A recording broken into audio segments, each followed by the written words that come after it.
जनपद बलरामपुर के तहसील तुलसीपुर मुख्यालय स्थित शक्तिपीठ देवी पाटन मंदिर के ब्रह्मलीन महंत महेंद्र नाथ योगी की 30वीं पुण्यतिथि पर श्रद्धांजलि सभा एवं संत सम्मेलन का आयोजन किया गया।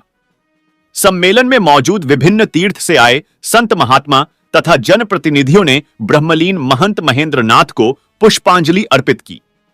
कार्यक्रम के मुख्य अतिथि मुख्यमंत्री योगी आदित्यनाथ खराब मौसम के कारण देवी पाटन नहीं पहुंच सके। मुख्यमंत्री की अनुपस्थिति में कार्यक्रम संपन्न कराया गया।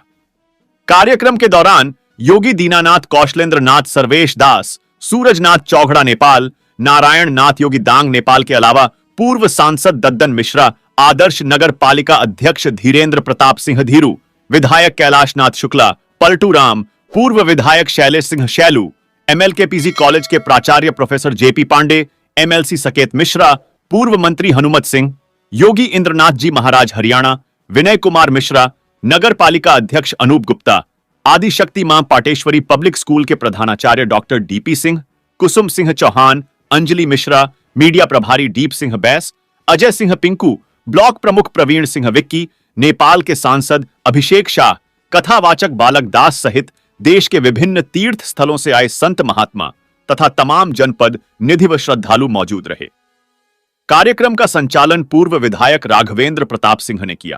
बलरामपुर के तहसील तुलसीपुर मुख्यालय पर स्थित आज शक्ति मां पाटेश्वरी देवी पाटन मंदिर पर आज ब्रह्मलीन महंत महेंद्र नाथ की 30वीं पुण्यतिथि मनाई गई।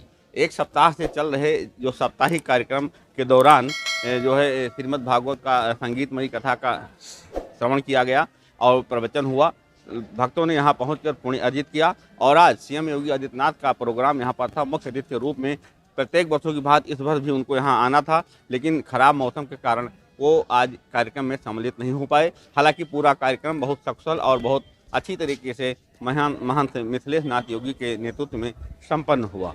कुल मिला के हम आपको बता दें कि महंत महेंद्र नाथ योगी ने, जिनकी आज पुण्यतिथि थी, उन्होंने देवीपाटन क्षेत्र के विकास के लिए बहुत सारी कार्य शुरू किए थे, जिसको लगातार अब योगी आदित्यनाथ जी पूरा कर रहे हैं। चाहे अस्पताल हो, चाहे शिक्षा हो या स्वास्थ्य हो, सभी क्षेत्रों में वो लगातार इस क्षेत्र के विकास को लेकर चिंतित रहते हैं और उसका परिणाम भी अब बलरामपुर में लगातार दिखाई दे रहा है। जैसा कि वक्ताओं ने अपने उद्बोधन में भी कहा कि राज्य विश्वविद्यालय की स्थापना हो, जो घोषणा की गई, शक्तिपीठ देवी पाटन जो तीर्थ क्षेत्र घोषित किया उन्होंने, ये सब दर्शाता है कि वो इस क्षेत्र के विकास को लेकर कितना चिंतित हैं। भले ही आज उनकी उपस्थिति नहीं रही है, लेकिन उनके कार्यों से आज उन्हें याद किया गया। सभी वक्ताओं ने, विभिन्न तीर्थों से आए संत महात्माओं ने उन्हें याद किया और ये कहा कि उनकी उपस्थिति भले नहीं है, लेकिन उसके बावजूद भी उनके कार्यों से हम लोग याद कर रहे हैं आज। और निश्चित रूप से आने वाले समय में जब योगी जी यहाँ पर आएंगे, तमाम कार्यक्रम अभी भी बाकी हैं, जिसका उद्घाटन भी करना है, कार्यक्रम बाकी हैं, उसमें आएंगे तो निश्चित रूप से जो आज की कमी हो पूरी हो जाएगी। कुल मिला के अगर देखा जाए तो कहीं ना कहीं आज का जो कार्यक्रम संपन्न हो गया और विभिन्न तीर्थों के संत महात्मा तथा जनप्रतिनिधि भी आज के कार्यक्रम में शामिल हुए। इस रूप से कार्यक्रम काफ़ी लोकार्षक रहा और सभी लोग यहाँ पर मौजूद रहे। हनुमानगढ़ी के महंत भी आए थे, अयोध्या धाम से, नेमसारण से और अन्य कई तीर्थों से यहाँ पर संत महात्मा पहुँचे और सभी ने पुण्यतिथि के अवसर पर महंत महेंद्र नाथ को पुष्पांजलि अर्पित की, अपना जो है पुष्पार्चन किया और उनका आशीर्वाद प्राप्त किया।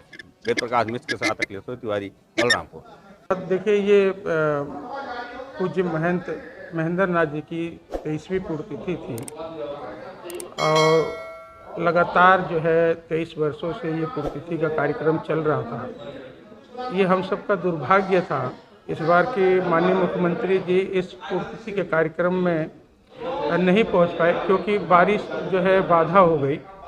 लेकिन फिर भी उनका आशीर्वाद और उनका प्रेम स्नेह हम सबको मिला और मंच के माध्यम से जो है कि सभी लोगों ने जो है कि कहा भी इस बात को, तो उनका आशीर्वाद हम सभी लोगों को मिला। और क्योंकि महेंद्र नाथ जी ने इस शक्तिपीठ देवी पाटन के जब महंत थे तो उस समय उन्होंने इस पीठ के विकास कार्यों में बहुत बड़ा जो है कि उनका योगदान था। थारू जनजाति के भी लिए उन्होंने एक छात्रावास खोला और चिकित्सालय का भी जो है कि उन्होंने एक निर्माण कराया। विभिन्न प्रकार की जो है कि जो भी इस क्षेत्र की जनता के लिए कोई अगर किसी प्रकार की कोई दिक्कत थी तो उसको दूर करने के भी प्रयास करते थे। आज उन्हीं की पुण्यतिथि थी और सभी लोगों ने जो है कि पूज्य महेंद्र नाथ जी को जो है कि श्रद्धांजलि अर्पित की। ब्रह्मलीन स्वर्गीय पूज्य महंत महेंद्र नाथ जी के इस पुण्यतिथि के पावन पर्व पर देश के कोने कोने से, क्योंकि नेपाल के बगल में हम लोग कि माँ पाटेश्वरी धाम के पावन प्रांगण में उपस्थित हैं, तो नेपाल से लेकर हिंदुस्तान के कोने कोने से पूज्य संतों का आज इस श्रद्धांजलि सभा में आना, अपने वचनों के माध्यम से, अपने भावों के माध्यम से पुष्पांजलि समर्पित हम लोगों ने किया। अपने से जो विशिष्ट जन होते हैं, जिन्होंने समाज के लिए, राष्ट्र के लिए, संस्कृति के लिए उनका जो भी योगदान रहा है, जो हमारे बीच में नहीं रहते हैं, तो उनकी बहुत याद आती है कि उन्होंने किस प्रकार से समाज के लिए, संस्कृति के, राष्ट्र के लिए किया। तो ऐसे महाराज जी के चरणों में आज पुष्पांजलि किया, सौभाग्य की बात है, इस कार्यक्रम में शामिल हुआ। दूसरा, आपने 3 राज्यों के बारे में पूछा, बड़े गर्व की बात है। जो राम का नहीं, वो किसी काम का नहीं। जो सनातन संस्कृति का अपमान करेगा वो धरातल से मिट जाएगा। उसका प्रत्यक्ष उदाहरण तत्काल में कल का रिजल्ट 3 राज्य, राजस्थान, मध्य प्रदेश और छत्तीसगढ़। बाकी एक ईसाई बाहुल इलाका था, उसमें भी आप समझिए कि जहां पर वोट हमको कम मिलते थे, जहां पर 1 सीट कभी जीता करते थे, वहां 8 अष्टभुजा वाली भवानी पधार चुकी है उस भी स्टेट में। आने वाले हम लोग उसमें नवरात्रि भी मनाएंगे। तो विषय ये है कि जो सनातन को मिटाने की बात करता है, उन कालनेमी, नरभक्षी, समाजद्रोही, राष्ट्रद्रोही, मैं पूछना चाहता हूं कि योगी जी का, मोदी जी का विरोध करते करते आप राष्ट्र का विरोध करने लग जाते हो। संघ, बीजेपी और आरएसएस का विरोध करते करते भगवा, बोको हराम आदि राज्यों में तुम चुनाव हार गए। अभी भी भगवान तुमको सद्बुद्धि दे, तुम्हारे अंदर वो दुर्भावना खत्म हो और तुम्हारे अंदर ये भाव जागृत हो। ये देश ऋषि मुनि महात्माओं का है।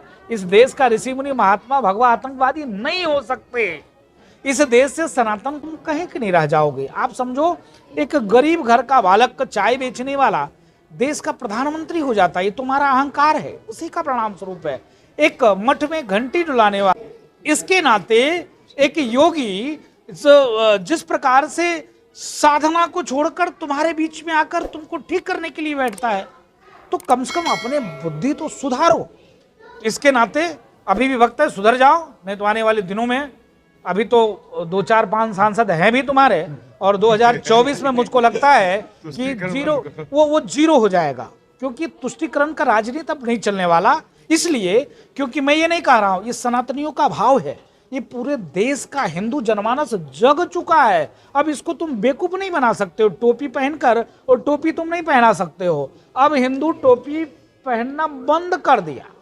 जो तुम टोपी पहना देते हो, अब हिंदू टोपी नहीं पहनेगा, क्योंकि हिंदू धर्मगुरु मठ छोड़कर बाहर लेकर माला को त्याग कर तलवार उठाकर आगे आ गए कि हे सनातनियों जगो, हे भारत के नौजवान जगो, हे सनातनियों शेर जगो। तुम्हारे आराध्य का, तुम्हारे इष्ट का कोई अपमान करे, तुम बर्दाश्त करना छोड़ो, अब इसका उत्तर दो। जिसका परिणाम स्वरूप है कि सारे विपक्षी निरुत्तर हो चुके हैं, उनका सर्वनाश हो चुका है और सफाया हो जाएगा। अभी भी वक्त है, सुधर जाए।